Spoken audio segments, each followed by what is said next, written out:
be giving you a update of situations that they've developed this week. So if you just be with us, our visiting members of the local law enforcement and our state and federal agencies have gathered together, and we'll be briefing you on the events of Saturday and updating you on the circumstances and situations surrounding those events and where we're at today. Following their comments, we'll be limited on time. We will answer a few questions, but for those of you that were here yesterday, we ask that you work with us and raise your hand so that we can answer your questions and we remain in some sort of order as we're outside and it may be difficult to hear. So just be patient with us, and if you please raise your hand. If it gets out of hand, we won't be able to answer any questions. So I'll be back momentarily. Thank you. Excuse me, do you have a list of speakers to make this speak? We're going to begin with the Chief of Police, and then we'll have the head of each agency here, one from the FBI, our regional director from the Texas Department of Public Safety, the ATF, the United States Postal Service, the Chief of Police for Midland, the Chief of Police for Odessa, and our local sheriff here in Ector County. They'll provide you with their names as they approach. We'll be back momentarily.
Here-ish? Yeah. I'm missing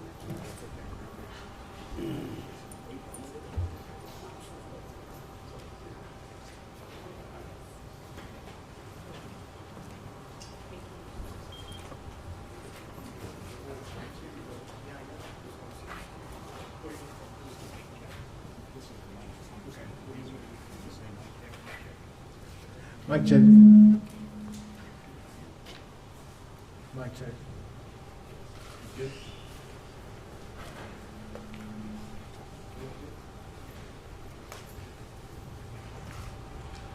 Good afternoon. We scheduled this press conference because we thought that it's important to update our community on the progress of the investigation, number one, and where we're at this point, what we know. So to start this update, we'll add that we had an additional victim overnight. It was a 70-year-old female who had been struck by shrapnel while in her car. She took herself to the hospital and she was treated and released. So that's good news. Of the multiple crime scenes that everyone was working yesterday, we are down to 2. So that's also good news. With that being said, I have to again, thank all the local law enforcement, the state officials and the federal officials that came. The resources that have been made available to us is just astronomical and just absolutely appreciated. We also appreciate all the thoughts and prayers from our West Texas community, from the state of Texas and from the United States. Those thoughts and prayers have been pouring in, and those are much appreciated and much needed. I want to go over a short sequence of events for you. A few additional facts that we've learned. So Saturday morning, our suspect went to work at Journey Oilfield Service. He was there for a short time and was terminated by his employer. Right after that firing, he called 911, Odessa Police Department's 911, and so did his employer. And basically, they were complaining on each other because they had a disagreement over the firing. He then leaves employment. He leaves his employers before our officers get there. At some point in that, let me back up, not at some point, but a short time before he makes contact with the DPS trooper, he actually calls the FBI National Tip Line, but makes no threats of any type of violence. The DPS trooper contacts him not knowing any of this and attempts to make a traffic stop for a traffic violation. Again, there's no such thing as a routine traffic stop. The subject then proceeds west on I-20, while on I-20 shooting at innocent civilians, creating victims. He enters the city of Odessa and makes his way to 42nd Street here in Odessa, and again shoots multiple civilians, creating victims. In the area of the 3800 block of North Adams, North Dixie, he encounters a postal employee in a postal vehicle and hijacks that vehicle and creates a casualty there. He then continued, let me back up again. At that point is when the vehicle he was in was a gold-colored sedan. He dumps that vehicle at that point and takes the mail truck. This is not a typical mail truck that you're thinking about, that you see. It's a white minivan, is what it is. Okay? He takes that vehicle and continues his shooting spree until he is finally contacted at the Synergy by multiple law enforcement agencies. An exchange of gunfire does ensue, and the threat is eliminated at that point.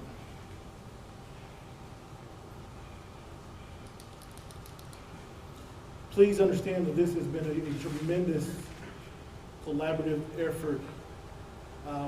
The initial response, number one, by several law enforcement agencies, and obviously you see the number of local, state, and federal agencies here now, and that's, again, awesome.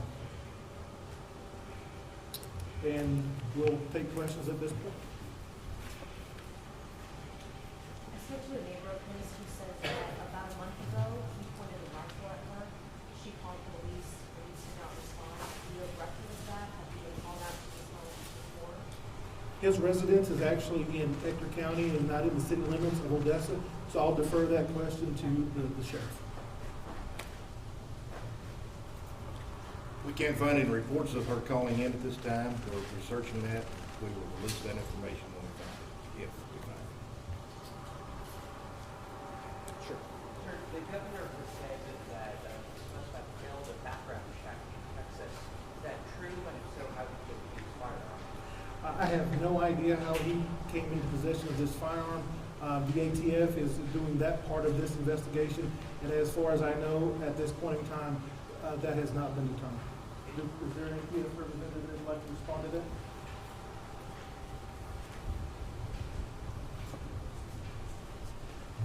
ATF, in partnership with the FBI, DPS, and all the other federal and local agencies, are aggressively following up on the source of the supply for the firearm limits. This time, we can't release information. As soon as we get to a point where we can, it will be released. If you can't confirm that what the governor said, that he failed a background check? The background check was run through National Instant Criminal System, the NIC system.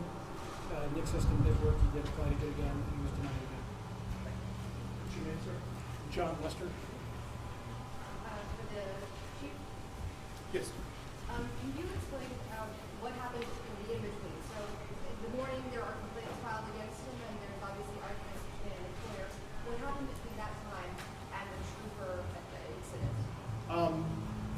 reports of people citing him with a handgun, with a rifle. Those reports did come in. Officers did respond to those areas, and he was just gone. We were unable to locate him. Was it hard to keep up with him and how quickly he was moving? Absolutely, it was.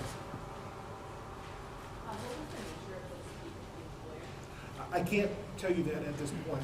There was a disagreement, and again, he was terminated from employment. That's all I can tell you. Follow-up, did the employees have to evacuate the premises? I was clear that, was there any reason to believe he was coming back to that location? My understanding is they did not evacuate. Just following up on that, how long was he employed by this person that had fired him? And was he fired from a previous position within the past few weeks or months? I don't have that information for you right now, but we will follow up with that and get that to you. I believe that is I have heard that is probably true, yes. That he had been previously fired from a different position? From a different employer. Yes. So it was just a coincidence that they pulled him over for a traffic stop, or they were looking for this gold Honda, or they were worried that he was... The trooper, my understanding is the trooper pulled him over for a traffic violation. They were not actively looking for this particular vehicle.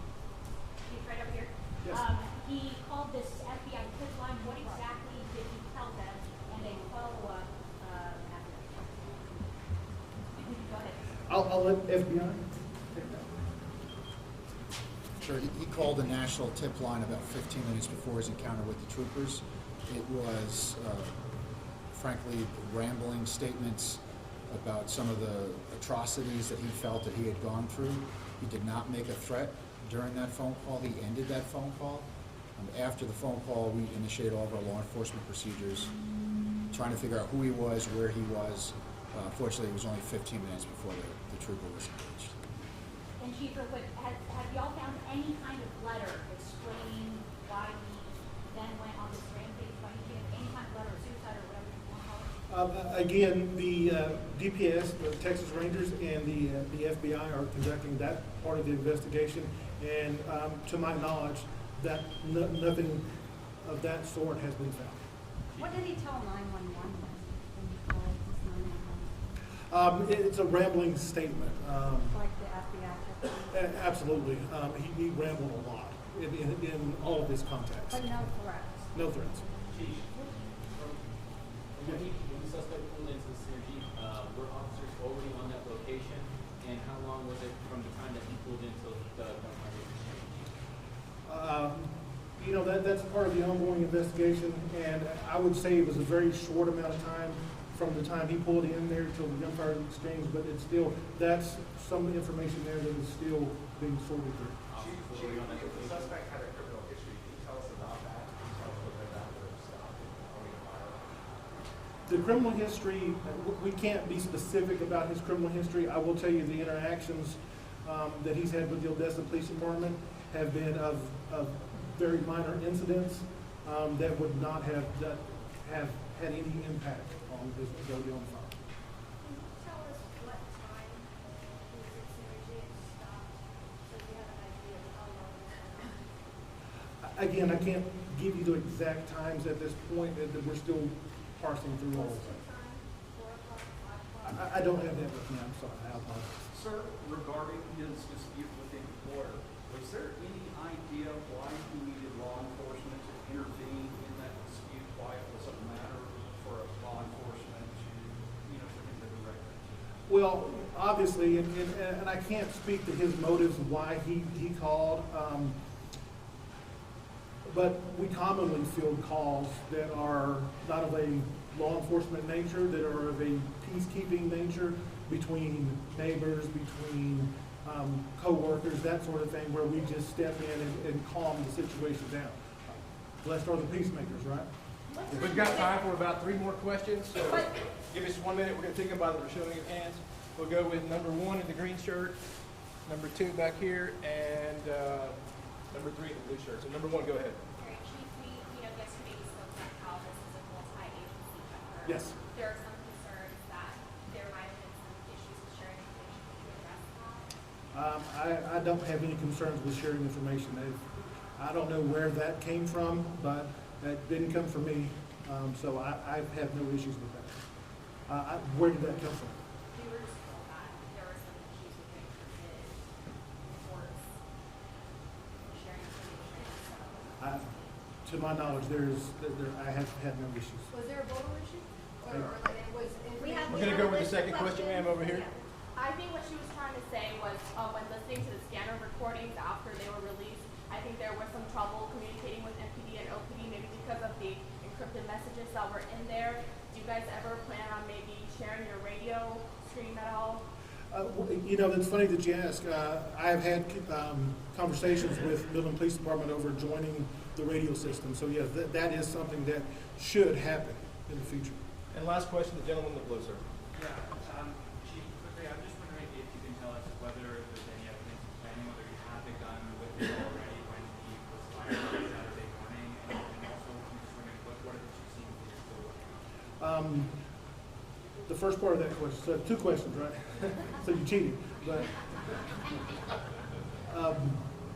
the first part is that, you know, as far as motive and if he had those weapons with him, that is part of the ongoing investigation that we just don't feel comfortable talking about at this point. Motive, again, who will ever know what the motive is, because the only way to determine that is if we can talk to him, and we can't. Our two ongoing scenes, I'll defer that to.